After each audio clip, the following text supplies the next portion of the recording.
Hello everyone. तो कैसे हैं आप? आशा करता हूँ अच्छे होंगे, स्वस्थ होंगे, मस्त होंगे। मैं हूँ आपका दोस्त एडवोकेट तुलसीराम सिंह और आप देख रहे हैं मेरा यूट्यूब चैनल। तो कैसे हैं आप? देखिए,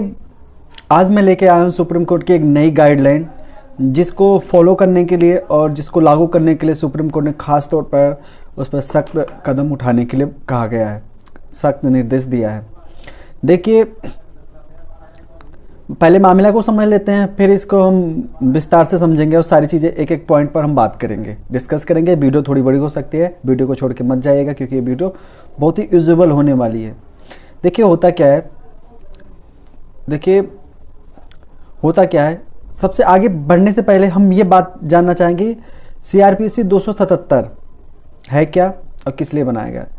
देखिए, जो CRPC 277 है, जिनका मेन मकसद होता है, ठीक है, गवाह, जब कोई विटनेस कोई अपनी गवाही दे रहा होता है, ठीक है, तो उसको रिटर्न में वीडियो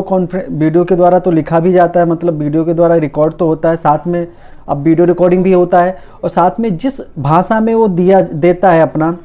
या जिस भाषा का उपयोग करते हुए अपना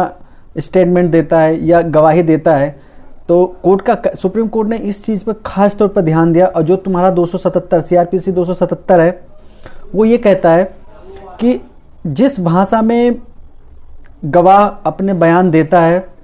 अपना स्टेटमेंट देता है, उस भाषा में ही उसको मतलब क्या कहते हैं, नोट किया जाए, उस भाषा में उसको लिखा जाए, और ज़रूरत पड़ने पर और क्या करें, पॉसिबल हो, ठीक है, मतलब देखा कहाँ तक पॉसिबल है ये चीज़। तो अगर पॉसिबल है तो क्या करना है, उसको जो कोर्ट की भाषा होती है उस भाषा में उसको अनुवाद किया जाए। अब जैसे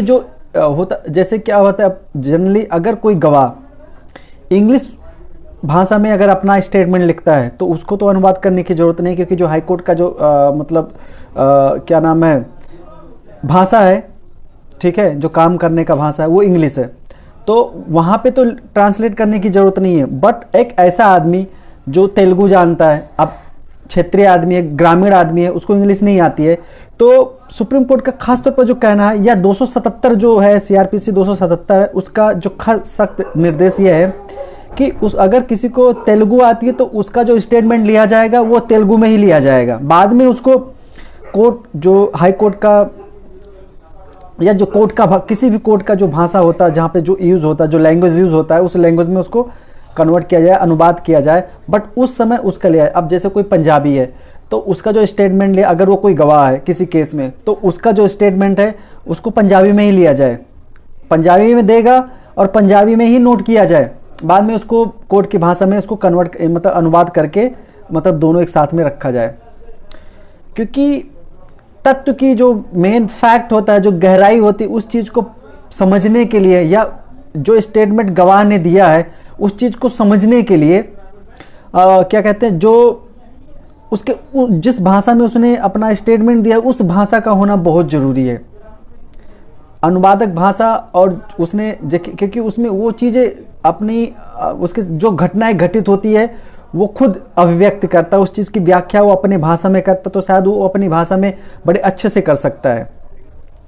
और उसको बाद में ट्रांसलेट किया जाए, अनुवाद किया जाए। इस चीज़ पर खास तौर पर जोर दिया, और सुप्रीम कोर्ट ने इस केस पे बहुत ज़्यादा जोर दिया कि इन चीज़ों को, इस पर ध्यान दिया जाए। क्योंकि अगर ऐसा नहीं होता तो चीज़ें, मतलब हम जो फैक्ट, मतलब जो उचित न्याय होता है वो चीज़ें तक पहुँचना, जो लॉजिक होता है उस चीज़ को समझना, पहुँचना बहुत मुश्किल होगा।